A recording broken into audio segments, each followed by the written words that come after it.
Memorial Day, like other things that are worth remembering, has been a long tradition, not only in the United States, but the whole tradition of remembering things is a concept that God gave His people. The Israelites were told to remember certain things and pass those on to various generations. And today we want to look at one of the memorials that was established in the Old Testament at the time of Joshua. Now, most of you are familiar with the Exodus and with the crossing of the Red Sea and the Israelites led by Moses. But there's another crossing. It's the crossing of the Jordon River, where once again the waters were separated. It's another miracle. We forget about that one. And I want to take you there. It's in the book of Joshua. And it has to do with remembering things in our lives that are important. I call it memorial stones. But a memorial stone is anything that is a marker in your life to remember something significant. In a sense, a wedding anniversary is a memorial stone.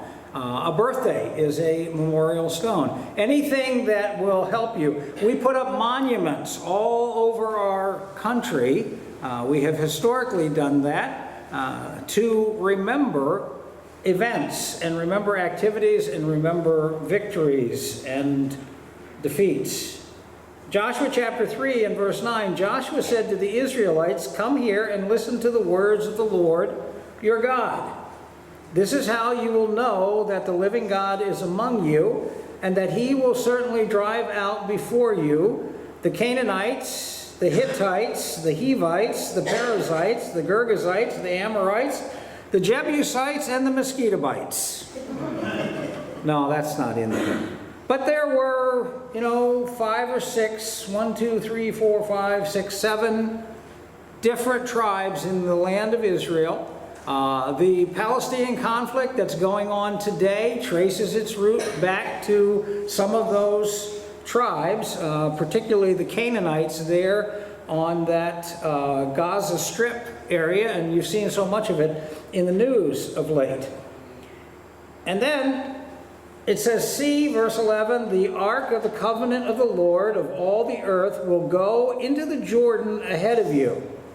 Now then, choose 12 men from the 12 tribes of Israel, one from each tribe, and as soon as the priests who carry the ark of the Lord of all the earth, set foot in the Jordan," now remember, this is the Jordan River, not the Red Sea, "its waters flowing downstream will be cut off and stand up in a heap." So it's another miracle God was going to do for the children of Israel. Verse 14, "So when the people broke camp to cross the Jordan, the priests carrying the Ark of the Covenant went ahead of them. Now the Jordan is at flood stage all during harvest. Yet as soon as the priests who carried the Ark reached the Jordan and their feet touched the water's edge, the water from upstream stopped flowing." This is an amazing miracle. If you've been at the Jordan River, I've never been there at flood stage. I've been there at other times. And it still, in places, is a pretty impressive river. So you can imagine at flood stage. It piled up in a heap a great distance away at a town called Adam in the vicinity of Zarethan, while the water flowing down to the Sea of the Arabah, that is the Dead Sea, was completely cut off. So the people crossed over opposite Jericho. I'll show you a map of that.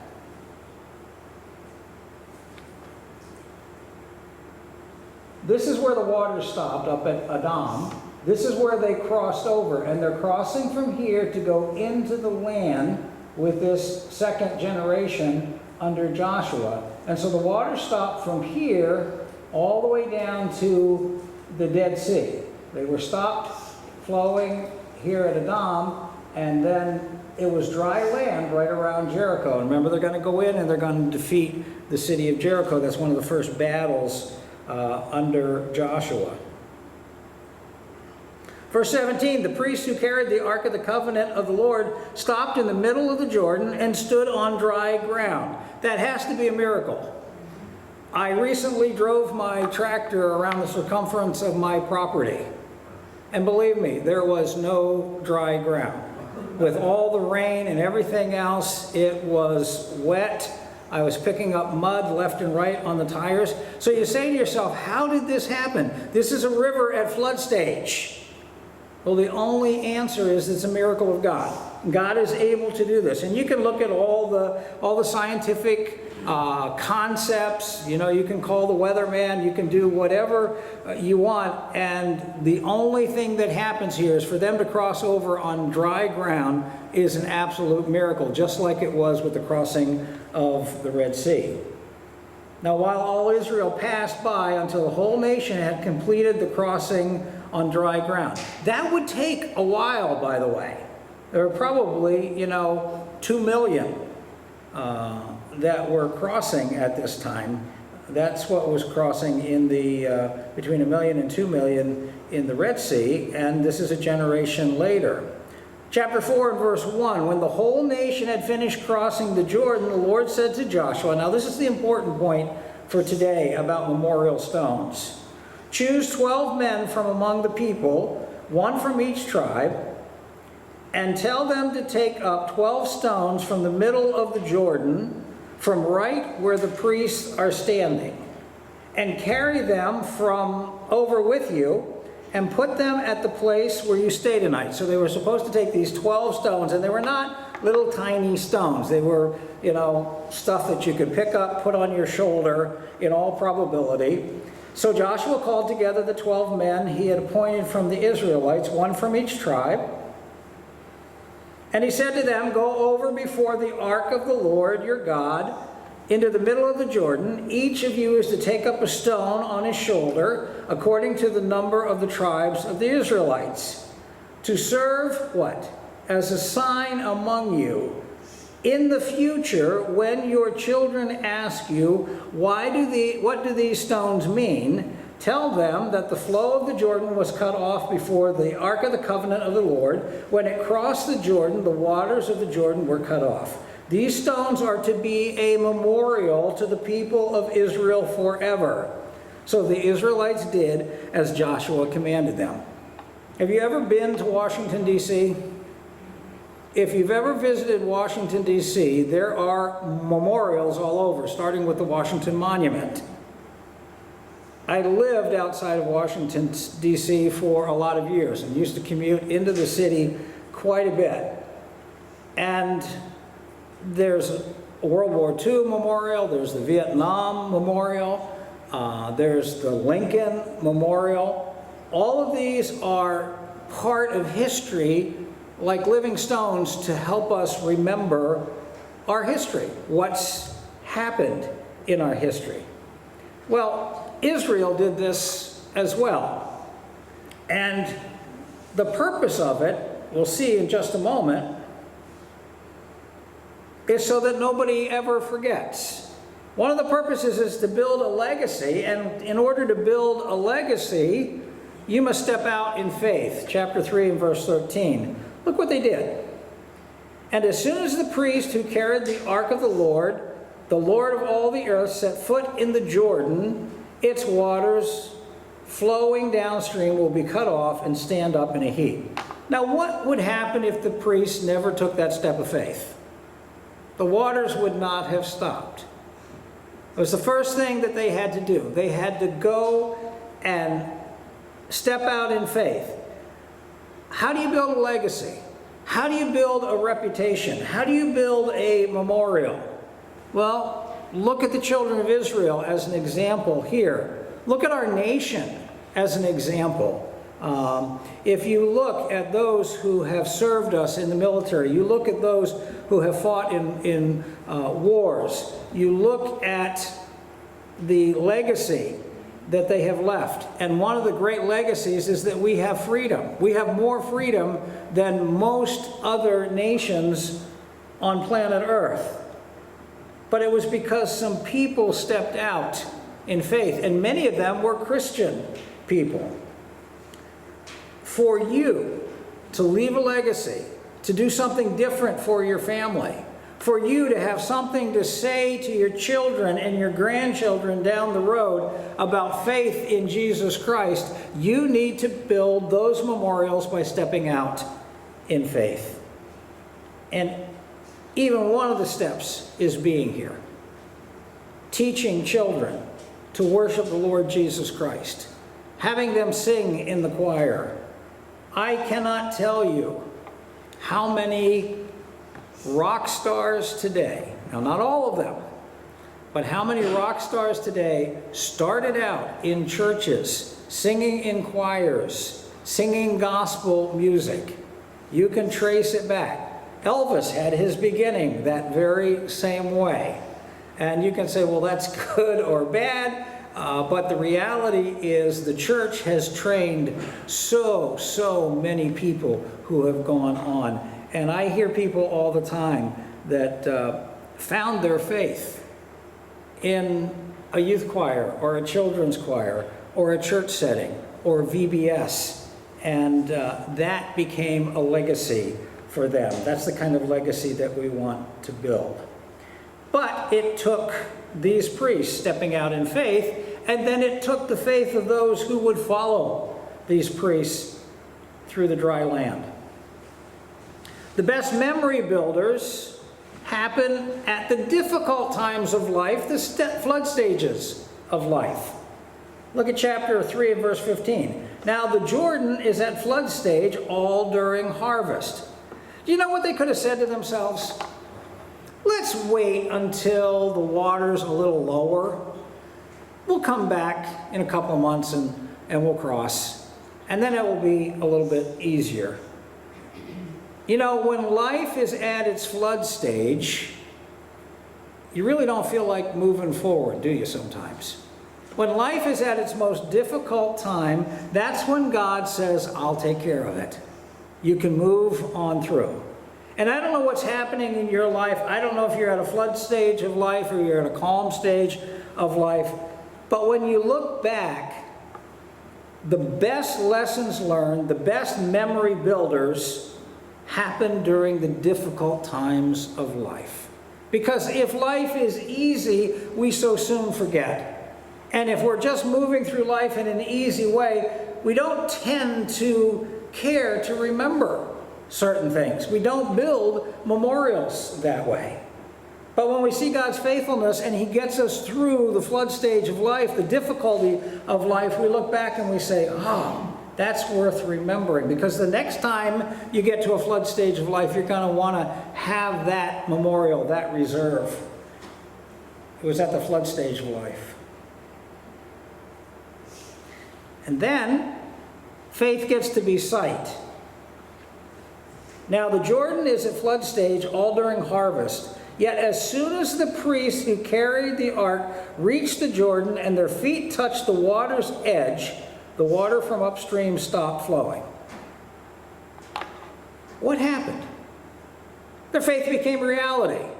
Their faith became something that was workable. But if they had not put their foot at the edge of the water, if they had said, you know what? We want to see this miracle happen before we step into the water. Isn't that what we often do? God, I want you to perform a miracle for me, but I don't want to exercise any faith to get there. I want you to do something dramatic, God, because then I will know. You know, we use the expression that seeing is believing. And in much of life, that's the case. But here, believing is seeing. Believing that God will do what He says. And the situation is you don't get to have sight. You don't get the reality of the situation until you take that step of faith. And that's what the priests had to do before God would stop the water. They could have stood there at the water's edge and asked for a miracle all day long. Do you think the water would have stopped? No, because God doesn't work that way. Every time we say to God, well, if you do this, this, and this, then I'll believe you. God says, no dice. It doesn't work that way. Because God values faith and trust more than any other commodity in life. And He's willing to move when we step out in faith. And when that happens, your way starts to get paved on dry ground. I mean, it might still be a little bumpy. Verse 17, the priests who carried the Ark of the Covenant of the Lord stopped in the middle of the Jordan and stood on dry ground while all Israel passed by until the whole nation had completed the crossing on dry ground. Their way was paved because faith became sight. Now, what does this mean for us? We should be marking signs from the past for future generations. Every time you show faith in the Lord Jesus Christ, every time you show confidence in what God is doing, you teach someone from another generation to move ahead and trust God. Chapter 4, verse 1, when the whole nation had finished crossing the Jordan, the Lord said to Joshua, choose 12 men from among the people, one from each tribe, and tell them to take 12 stones from the middle of the Jordan, from right where the priests are standing, and carry them over with you and put them down at a place where you stay tonight. So Joshua called together the 12 men he had appointed from the Israelites, one from each tribe. And he said to them, go over before the ark of the Lord your God into the middle of the Jordan. Each of you is to take a stone on his shoulder, according to the number of the tribes of Israelites, to serve as a sign among you. In the future, when your children ask, what's this monument all about? What are these stones all about? Why, Dad, is there a pile of stones here? Why, Mom, is there a pile of stones here? Which apparently lasted for a long, long time. You can't find them there today. But throughout this generation, that was something that they could ask and the next generation could see. Tell them the story. Tell them the memory. Do you have a pile of stones at your house? I hope so. And I'm not talking about the ones that are in your yard or your driveway or your garden that are messing things up. I'm talking about memorial stones. Do you have some customs, some plaques, some things? We have something on our wall at home. It's a quote from Timothy or Titus, I can't remember right now. But it says, godly exercise profits a little, but faith and godliness has great gain. And that's on the wall with a weightlifter. Do you know why we have that on the wall with a weightlifter? Because our son was in the process of learning to lift weights, and he took to it. And we wanted to remind him, as part of our memorial stone, is that it's great to get physically conditioned. It's great to be in great shape and to exercise. But Paul said something about that to keep it in balance. And that is, you need to exercise spirituality. You need to exercise godliness at the same time. So that's a little memorial that's on our wall. We have lots of other things. You might have a cross in your home. You might wear a cross. I see people all the time, and you know, some of the gals in school will wear cross earrings, and I always make it a point. I mean, I don't know if they're Christian, I don't know what their faith is, but I always make it a point to say, you know what, I like your cross. It's a symbol of something that's significant. So what are the memorial stones that you have in your family that your children and your grandchildren and your great-grandchildren will remember? What will they remember Grandpa for? What will they remember Grandma for? Their godliness? Their spirituality? You know, that my ex-mother-in-law who has passed away, my fondest memory of her is how spiritual and godly she was. Amazing. just loved the Lord Jesus Christ with all of her heart. And that was the legacy that she left to all of her children. These stones are to be a memorial to the people of Israel forever. And so the Israelites did as Joshua had commanded them. Go home, look around your house. What are those memorial stones? What are those traditions? Everything from Easter to Christmas, how you celebrate Christian holidays, is building memorial stones. They're to serve as a sign among you in the future when your children ask, what do these stones mean? You talk about what God did in your life.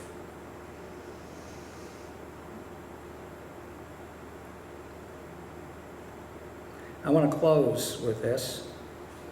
May your life be a sign from the past for another's future, so that we never forget the faithfulness of our God, and so that future generations learn how faithful God really is. We live in the greatest country in the world, and there's a lot going on, and there's a lot falling apart, and you may say, no, we don't anymore. But yes, we still do. And so that in itself is a memorial.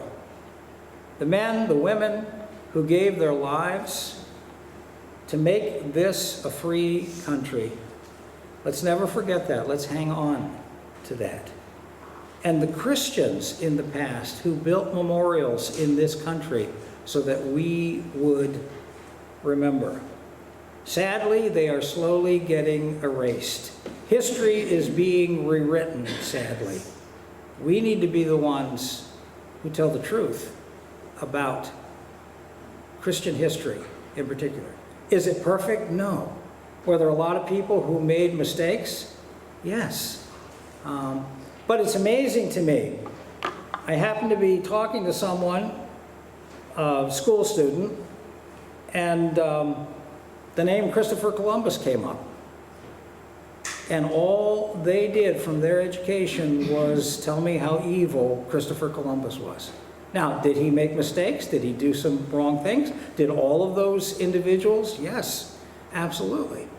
But we're at the point of rewriting history, and everything about those historical figures, whether they were slave owners or whether they were discoverers of the New World, is being repainted as useless and evil. And that's just not true. Were the Crusades wrong? Yes. Did a lot of things happen in the Crusades that were right? Yes. Was it a mixed bag? Just because people are fallen doesn't mean they don't do godly things to establish memorials. So we want future generations to know.